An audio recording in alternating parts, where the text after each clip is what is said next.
Okay, good afternoon guys, and again welcome to my YouTube channel. This is your Prof Zeus, and again we're here for another lecture on partnership accounting. Okay, so far partnership accounting tayo ngayon. So far what we have discussed is number one, konting review muna tayo, no? With regard to the formation of partnership, what are the things that we have discussed? Sabi natin, the contributions can be made in terms of money, property, or industry. We have different classifications of partners, no? So yung mga to, these are what we call the capitalist partners. Okay? While the one that contributes industry is what we call an industrial partner. Okay?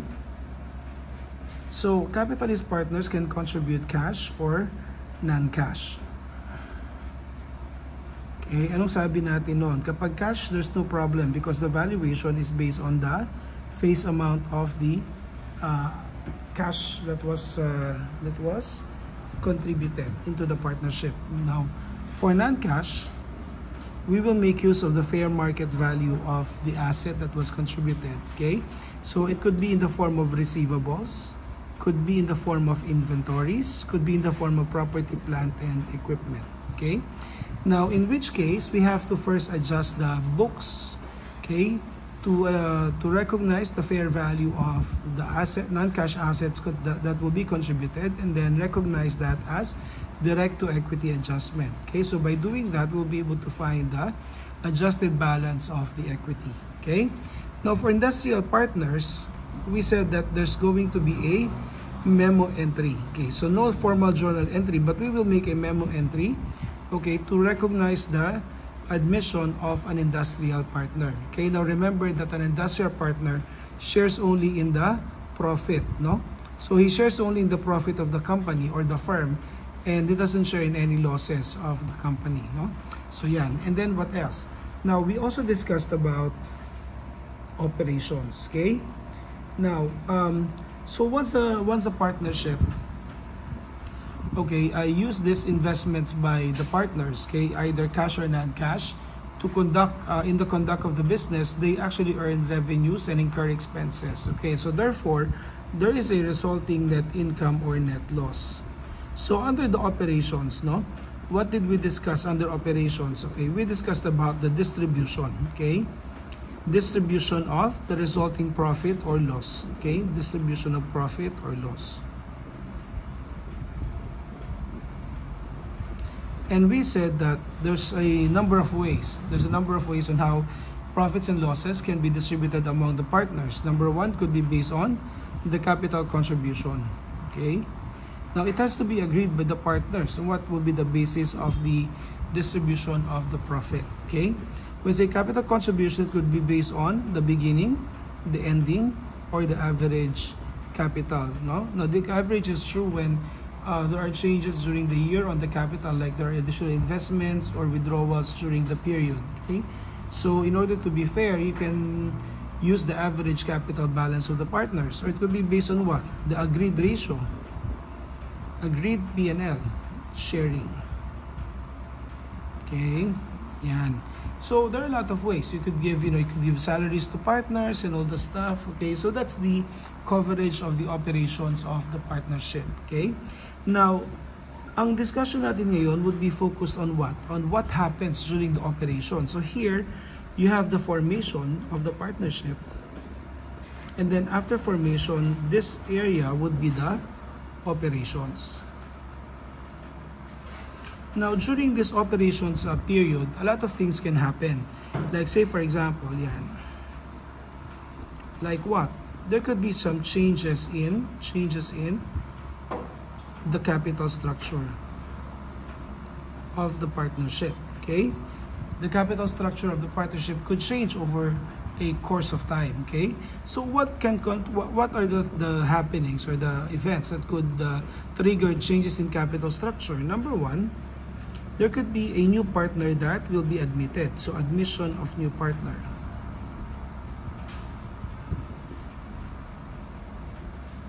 Or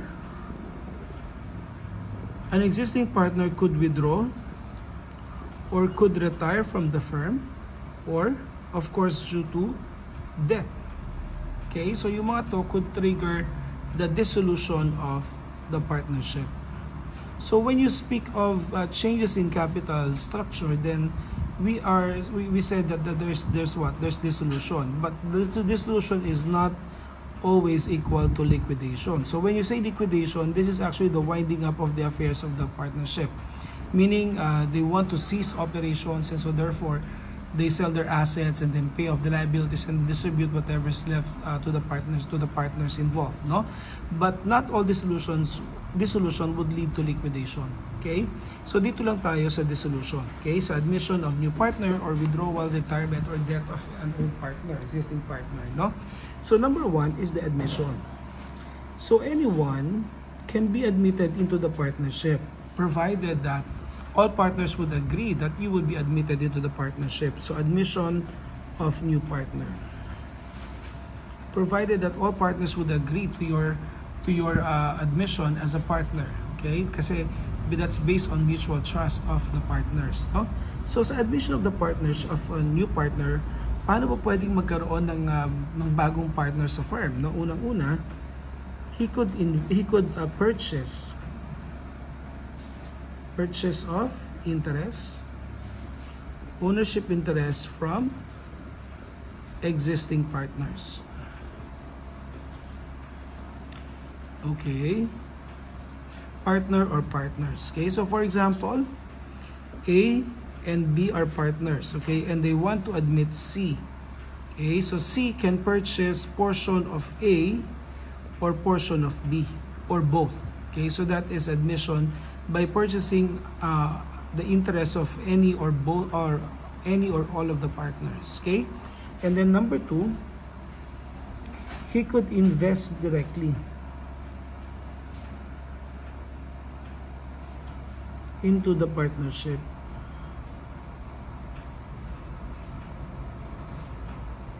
Okay, so A and B invited C. So C could invest into the partnership. Now in the first one, purchase of interest. Now remember that the capital before and after is actually the same. There's no change in terms of the total capital before and after the admission by purchase of interest, because it's just buying the interest of another partner, of one or more of the partners. Okay, but in situation B, where the investor or the new partner would invest directly into the partnership, then there will be changes in terms of capital. So the capital before the admission would not be equal to the capital after admission. Okay, because say for example, the new partner would contribute cash, so there will be an increase in cash, and then there's also an increase in the partner's equity account. So therefore, the capital before and after would no longer be the same. Okay, now remember, if say for example there's a purchase of interest, no, from existing partners. Let's go back to the first one. Now remember that this is a personal transaction.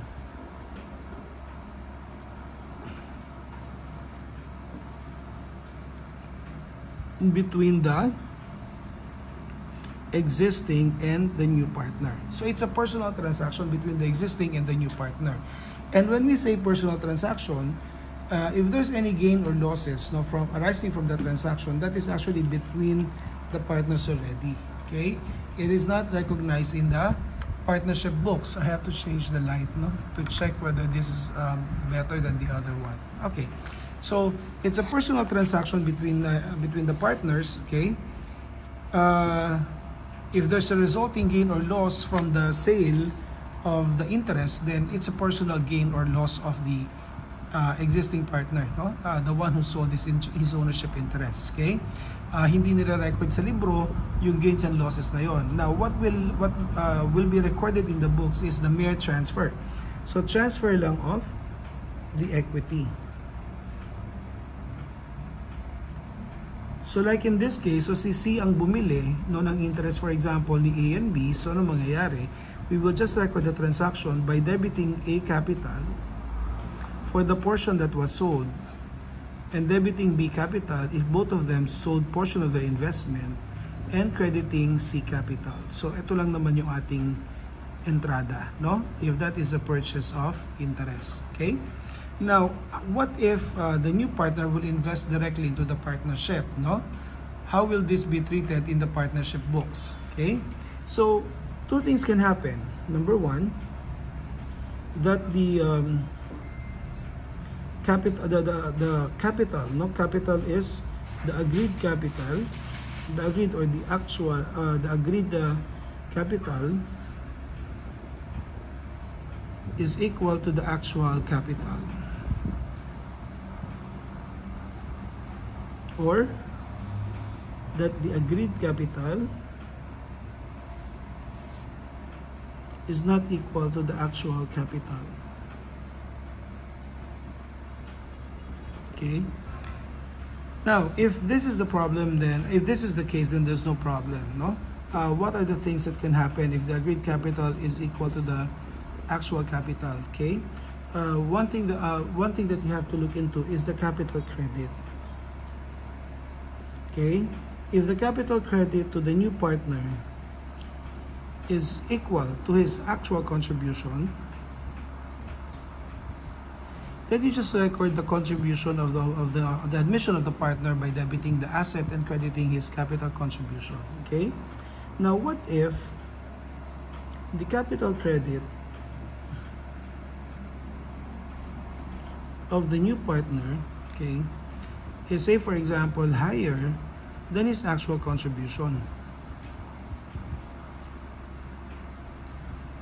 He contributed 100 pesos, but he's credited 200 pesos as his capital. So the capital credit is greater than the actual contribution. If this is the case, then we can say that there is bonus to the new partner. So what will happen is there will be a transfer of interest from the old partner to the new, okay, as a bonus. Now, what if the capital credit is less than the actual contribution?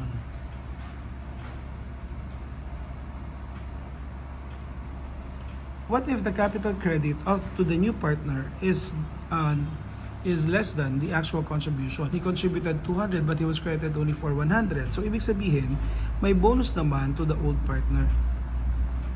Bakit nagkakaroon ng ganitong sitwasyon? For example, number one, there's bonus to the new partner. Probably the new partner, the old partners see that the new partner is an asset to the firm. So therefore, they're willing to give portion of their capital to the new partner. Okay. Now, what if bonus to old partner? Gustong-gusto ni new partner na sumama sa partnership. Therefore, sabihin na old partner, bakit kaya? Diba? Bakit kaya gustong sumama nitong isang to? So, they may see that, there's a future benefit on the part of the new partner. That's why they are willing to take into to admit the new partner. But, of course, the capital credit would be lower than his actual contribution because he's now giving the old partners the bonus. Okay? What if the agreed capital is not equal to the actual capital contribution of the partners? Okay, before it used to be treated as goodwill, no? But now, if this is the case, then there could be some over or undervaluation of assets. In which case, you have to adjust first the over undervaluation of assets before we admit the new partner into the partnership. Okay? So, ito yung ating first dissolution by admission of a new partner. So let us now answer some exercises from the book of Bin Empleo. Okay, so we're using this book. Yan, changes in ownership. Okay. Dito tayo sa problems. Okay. So problems.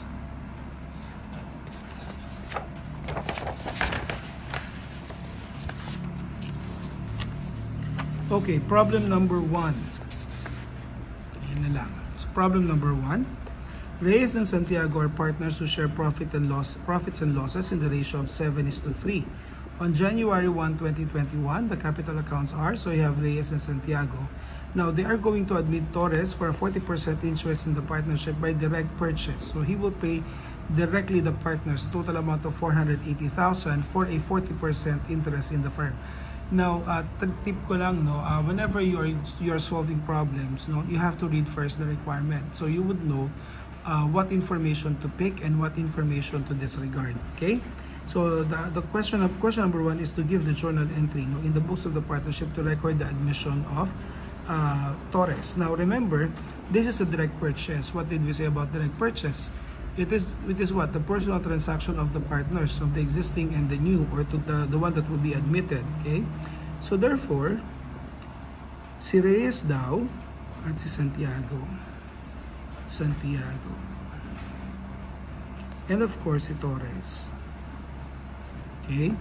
So the capital contribution, okay, before the purchase are, this is 480,000. This is 320,000. And so this is 800,000. Now Torres is what? Purchasing 40% of the interest, no? So dito is the transfer of ownership.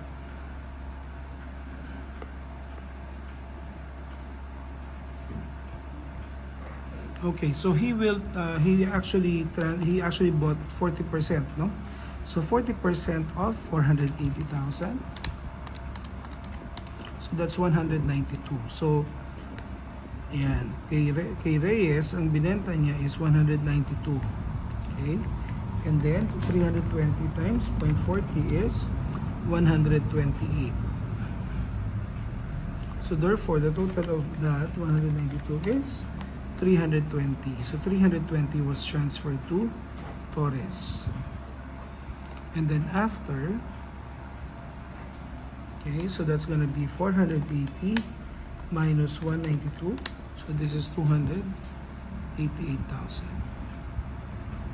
And then 320 minus 128 is 192,000. And then 320,000. So therefore the total is 288 plus 192 plus 320. O diba sabi ko before and after, okay, pareho pa rin siya. 800,000 before and after the transfer of ownership. Okay? So how much did Torres pay? Torres actually paid 480. Okay, so 480, he paid 480 for a capital credit of 320. So there's what? There's 160,000 pesos gain, okay, by the old partners, no, by selling their interest to Torres. They actually gain 160,000, okay, from the transaction. Okay, so what is our entry? So the entry for the transfer is, again, we just have to transfer the capital. Okay, so debit Reyes capital, that's for 192,000. Credit debit Santiago capital for 128,000. And then credit ka ng Torres capital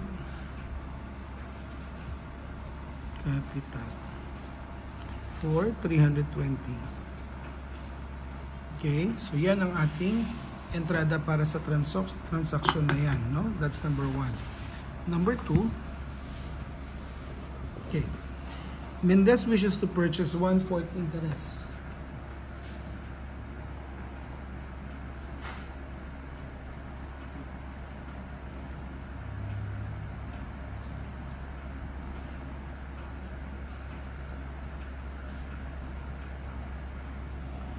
Okay, Mendez wishes to purchase 1/4 interest in the partnership of Nocum, Olivar, and Perez.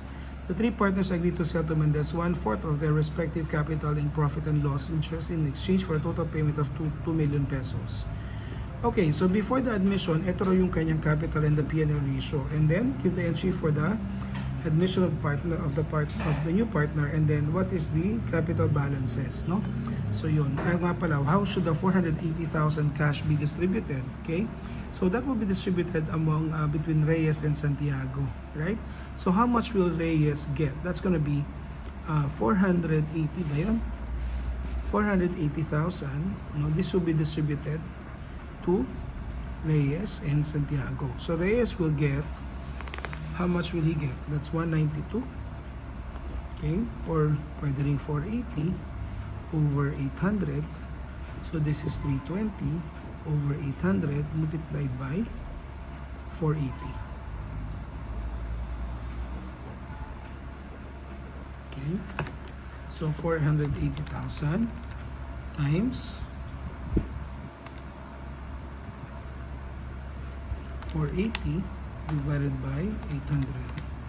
So 288,000 kay Reyes, and then 320 times 480,000 divided by 800. 192 naman kay Santiago, no? So si Santiago, magkano kinita niya? 192 minus 128, 64. Si Torres naman, 288 minus 192, 96,000. Those are the personal gains, no? Okay, so therefore, tingnan natin. So you have Nokum, you have Olivar, and then you have Perez. Okay? So before the admission, i-admit nila si Mendez.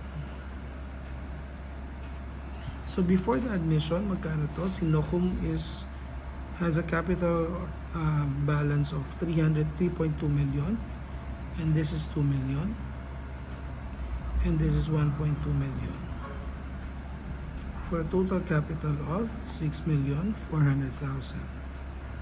Okay, so transfer.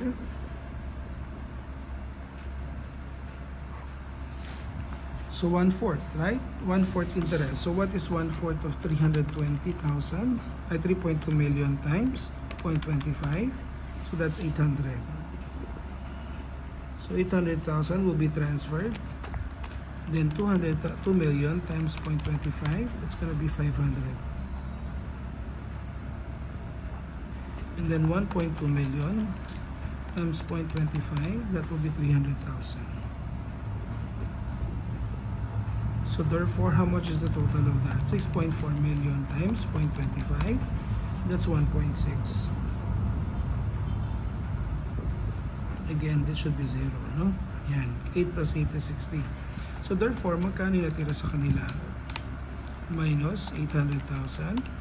So this is 2.4. So this is after. So 2 million. Sorry. 2,400,000. And then the other one, 200. So this 1.5 million. And then this is 900,000. Then 1.6. So these are the capital balances of the partners after the admission of Mendez. So 2.4 plus 1.5 plus 0.9 plus 1.6. This is 6.4. So again, the capital is still the same. Okay, capital balance is still the same before and after the transfer. Okay, so gagawin natin ngayon. We have to do the entry, to transfer the capital balances of these three to Mendez. So debit ka ng Nokum Capital. For how much? That's 800,000. Debit ka ng Olivar Capital. For how much? That's 500,000. Debit ka ng Perez Capital. For how much? That's 300,000. And then credit ka ng Mendez Capital. For 1,600,000. Imagine, okay, for 1.6 million, magkano binayad niya? 2 billion. So 2 million less 1,600,000. So the old partners, meron silang personal gain of 400,000. Okay? Dun sa mga partners na nagbenta ng kanilang share capital, ng kanilang partnership interest, no? So the entry, and then immediately after the admission of capital balances would be ito. So for Nokum, that's 2.4.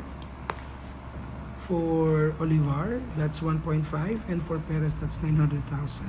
Okay? So let's have number 3.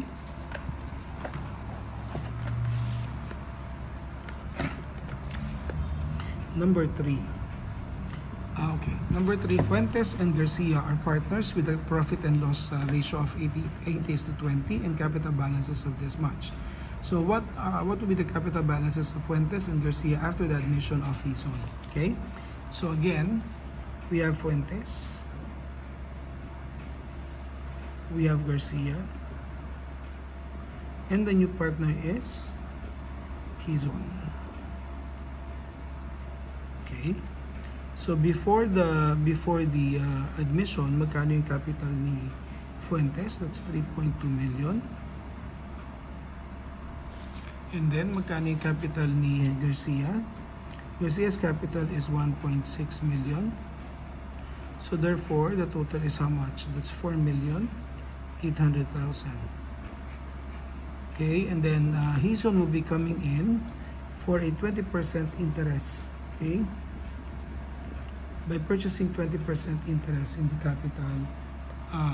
capital profit and losses for 1.6. Okay, so what is the 4.8 million times 20%? So 20% is 960,000, right? But he's purchasing it for how much? For 1,600,000. So there's a personal profit, okay, dun sa mga partners na 640,000. But again, sa partnership, wala na tayong yung partnership, that will not be recorded anymore. Yung personal gain, that is personal to the partners, okay? So therefore, the transfer and then the after. Okay, so therefore magkano siya? 3.2 and he's transferring 0.20. So therefore 640,000 will be transferred. 1,600,000 times 0.20. So this is 320,000. And so the total amount that will be transferred is 960,000.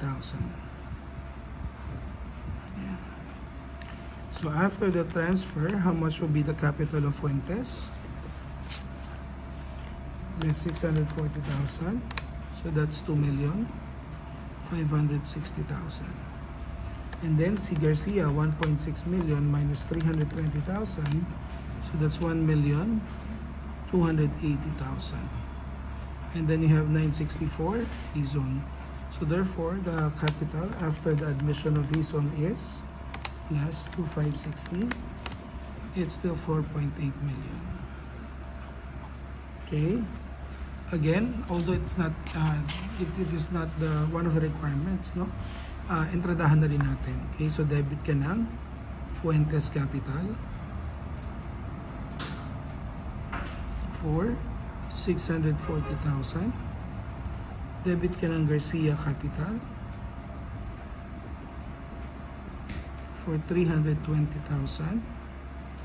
And credit ka ng Hizon capital for 960,000. Okay, again, entry to record the admission of Hizon into the partnership. Okay, sige. So let's go to number 4.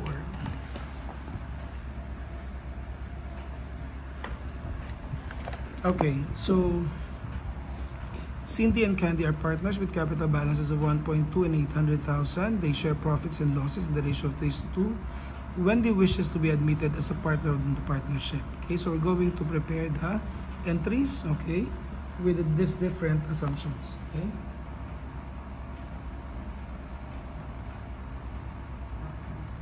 Okay. So number 1. So meron siyang Cindy, si Candy, si Candy, tsaka sino nga ba yun? Si Wendy. So before the transfer, magkano yung kanilang capital balances? This is 1,200,000 for Cindy, 800,000 for Candy, and then okay, so yan yung kanilang capital structure, no? So this is 2 million pesos. And then you have the transfer.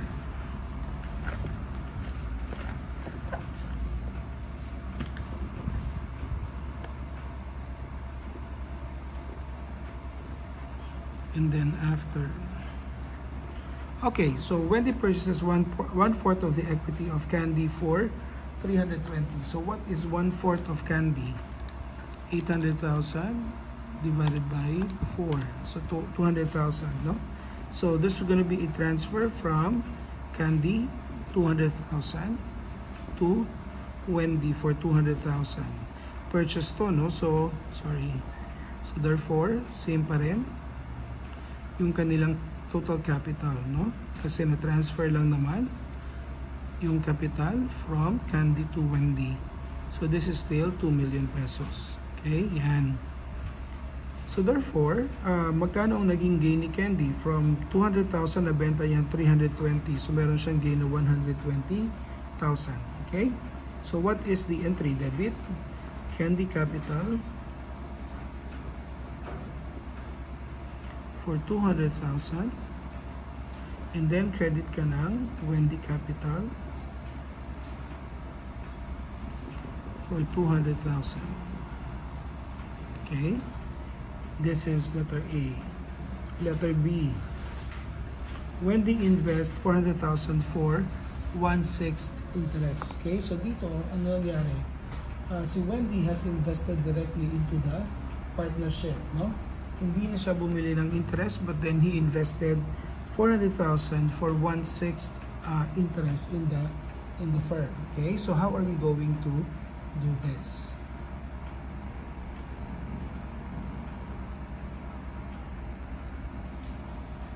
Okay, so therefore, magkano yun? 1.2 million plus 800,000 plus 400.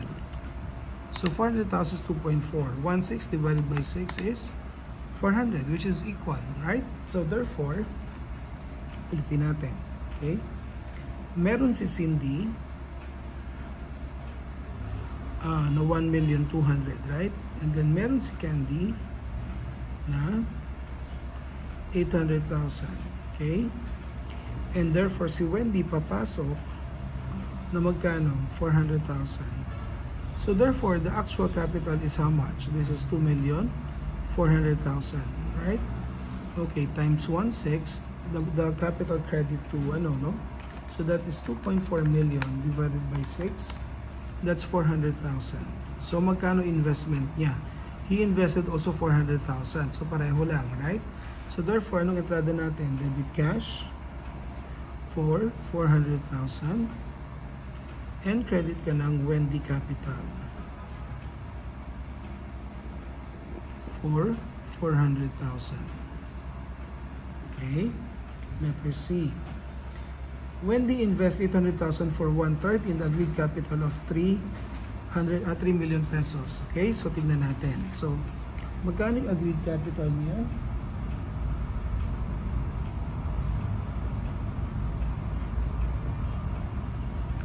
Okay, agreed capital of 3 million. So, agreed capital is 3 million pesos. How about the actual? Actual capital is how much? 2,400,000, 800,000 po rin kanyang investment, no? So, actual capital natin is actually 1,200,000 plus 800,000 plus 800,000. So, how much is the actual contribution? So that's 1,200,000 plus 800 plus 800. So that's 2.8 million. So if you would notice, no, the actual contribution is lower than the agreed capital by 200,000. Okay? By 200,000. Anong sabi niya dyan? Partnership inventories are understated by 200. So kaya pala merong 200,000 difference is because there's an understatement of inventories.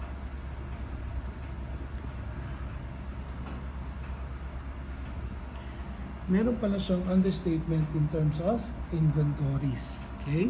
So, anong mangyayari ngayon sa inventories natin? Again, we have to first adjust the inventories to be fair naman dun sa mga existing partners before we record the admission of another partner. Okay, so adjust natin. So debit ka ng inventories for how much? 200,000. Then debit ka no Cindy capital and Candy capital. So magkano kay Cindy, magkano kay Candy? Ano sabi niya dyan? 3:2. So therefore, 200,000 times 3 divided by 5, that's 120,000. So kay Cindy, that's 120. So therefore, 80,000 kay Candy. Okay, so we adjusted the capital balances, okay, to recognize the understatement in the inventory. Okay, pero if we will look at the figure, no? So, meron kang 3 million. Okay, times, ilan yung kanya? 1/3. Okay? So, may 1/3 siya na invest na capital dito. Okay? So, therefore, debit ka ng cash for how much? Cash for 800,000. And credit ka ng Wendy capital for 800,000. Okay? So, yan. So, yan ang may entrada natin, no? Para sa ating problem na yan. Okay? Sige. Next.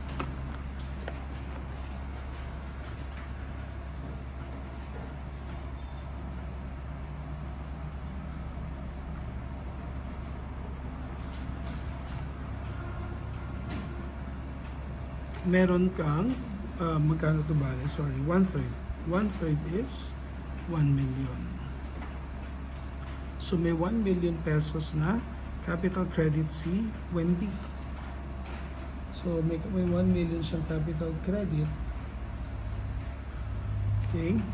So anong gagawin natin? May isa pa tayong entry, no? In-adjust muna natin itong mga capital. So tumaas yung capital nila.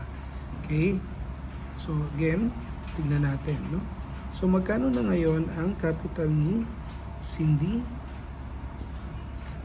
ni Candy, and then ni Wendy?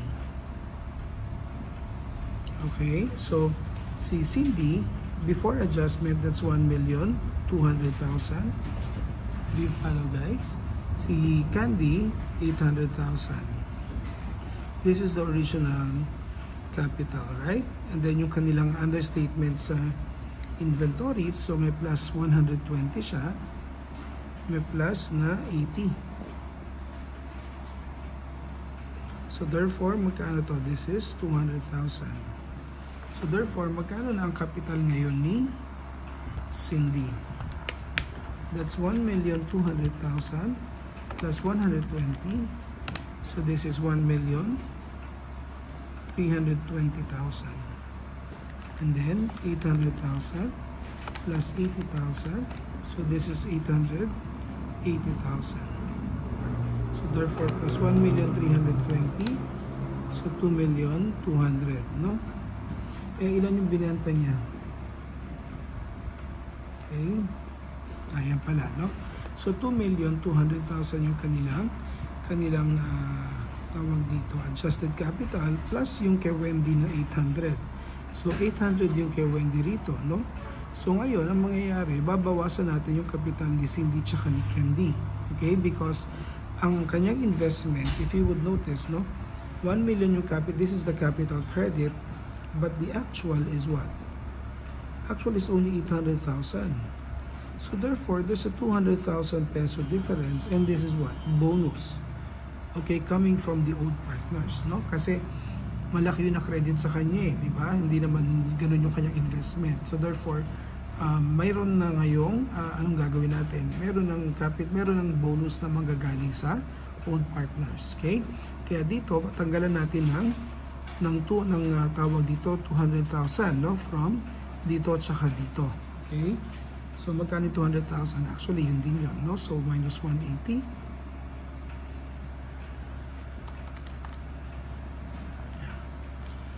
So dito, ang ating ibabawas sa kanya ay magkano? So hindi na to 800, sorry. This is going to be 1 million pesos, no? So 1 million, magkano mababawas? 1,320. So yung 200,000 natin, so may 120 mawawala dito, no? 120. And then dito may 80. Okay? Kaya yun, no? So therefore, may isa pa tayong entry pala, no? So therefore, debit Cindy capital for 120,000. Credit Candy capital for 80,000. And credit ko na yun si Wendy. For how much? 200. No? Kaya yung capital ni Wendy is 800 plus 200,000. That's 1 million pesos. Okay? So yun. Letter D.